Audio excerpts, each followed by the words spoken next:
Hai, Assalamualaikum warahmatullahi wabarakatuh. Perkenalkan, nama saya Karisma Aulia Fitri dari kelas Gizi 2B dengan NIM 2207026059 Fakultas Psikologi dan Kesehatan UIN Wali Songo, Semarang.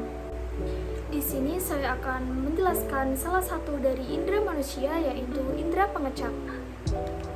Lidah adalah bagian tubuh yang berperan dalam indera pengecapan. Lidah berfungsi untuk merasakan rangsangan rasa dari benda-benda yang masuk ke dalam mulut kita. Lidah dapat merespon berbagai rasa seperti rasa manis, asam, asin, dan pedas, sehingga kita dapat menikmati apa yang kita makan dan apa yang kita minum. Secara garis besar, lidah dibagi menjadi dua bagian, yaitu 2/3 bagian depan disebut apex, dan 1/3 bagian belakang disebut dorsum. Secara anatomi, lidah dibagi menjadi 3 bagian. Yang pertama, apex linguae atau ujung lidah. Yang kedua, corpus atau badan lidah. Dan yang ketiga adalah radix linguae atau pangkal lidah. Di seluruh permukaan lidah diselimuti oleh bintil-bintil yang disebut papila lidah. Di dalam lidah terdapat lebih dari 1000 tunas pengecap atau disebut sel reseptor. Peran papila yaitu untuk membantu memegang makanan. Papila memiliki kuncup pengecap yang berfungsi untuk mendeteksi apa rasa dari makanan tersebut. Kemudian fungsi lidah. Fungsi lidah yang utama adalah sebagai indera pengecap, yaitu untuk menentukan apakah rasa dari makanan yang kita makan. Fungsi lidah yang kedua adalah untuk membantu kita saat kita berbicara. Yang ketiga, lidah akan membantu kita saat kita mengunyah makanan. Setelah makanan dikunyah, lidah akan membantu kita dalam menelan makanan.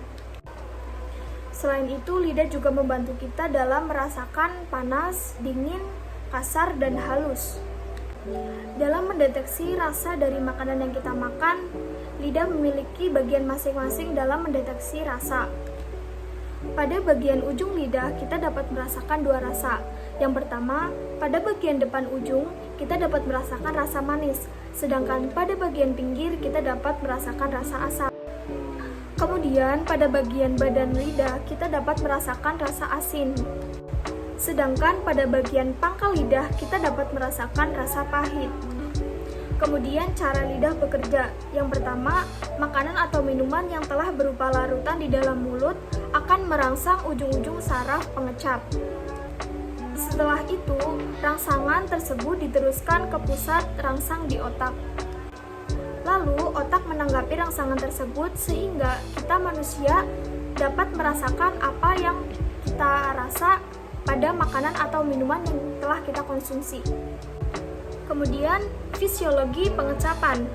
Yang pertama, makanan yang dikunyah bersama air liur memasuki kuncup pengecap melalui pori-pori bagian atas. Tiap kuncup pengecap tersusun dari sel-sel yang memiliki rambut berukuran mikro yang sangat sensitif. Larutan kimia makanan yang berkontak dengan mikrofili merangsang sel-sel kemudian diteruskan ke syaraf dan otak. Dengan cepat, otak akan menerjemahkan sinyal yang diberikan tersebut dan akan menemukan rasa dari makanan atau minuman yang telah kita makan. Gambar-gambar ini merupakan gangguan pada indera pengecapan. Yang pertama adalah sariawan. Kita tentu saja sudah tidak asing dengan penyakit ini. Sariawan merupakan luka kecil yang terbuka di dalam mulut, biasanya berwarna putih dengan di sekelilingnya berwarna merah yang rasanya nyeri. Yang kedua adalah peradangan lidah atau glositis. Glositis yaitu peradangan lidah yang menahun atau dalam artian sudah kronis. Gejalanya adalah terdapat benjolan-benjolan dan lendir yang menutupi lidah. Timbul pada orang yang mengalami gangguan pencernaan atau infeksi gigi. Gejala ini adalah lidah lembek dan pucat dengan bekas gigitan bagian pinggirnya. Yang ketiga adalah leukoplakia. Gejalanya ditandai dengan bercak-bercak putih yang terdapat pada permukaan lidah. Kejadian ini biasanya terjadi pada orang-orang yang sudah perokok berat. Yang keempat adalah kanker lidah. Pada stadium dini, kanker lidah tidak menimbulkan nyeri dan biasanya ditemukan pada pemeriksaan rutin gigi. Kanker biasanya tumbuh di bagian pinggir lidah. Hampir tidak pernah di pangkal lidah kecuali pada orang yang pernah menderita sifilis yang tidak diobati selama beberapa tahun. Dan yang kelima adalah oral candidiasis.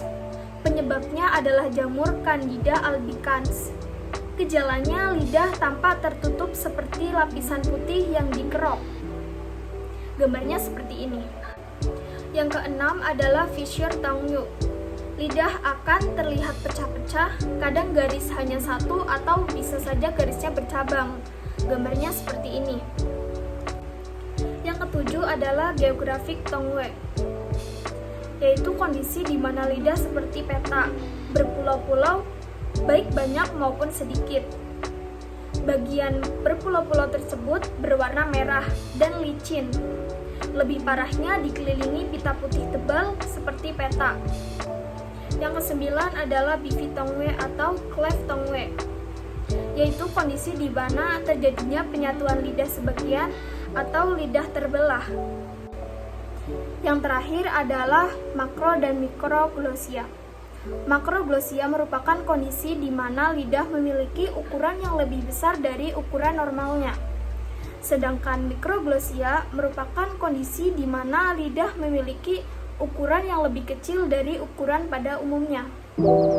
Sekian penjelasan dari saya. Mohon maaf atas segala kekurangan. Wassalamualaikum warahmatullahi wabarakatuh.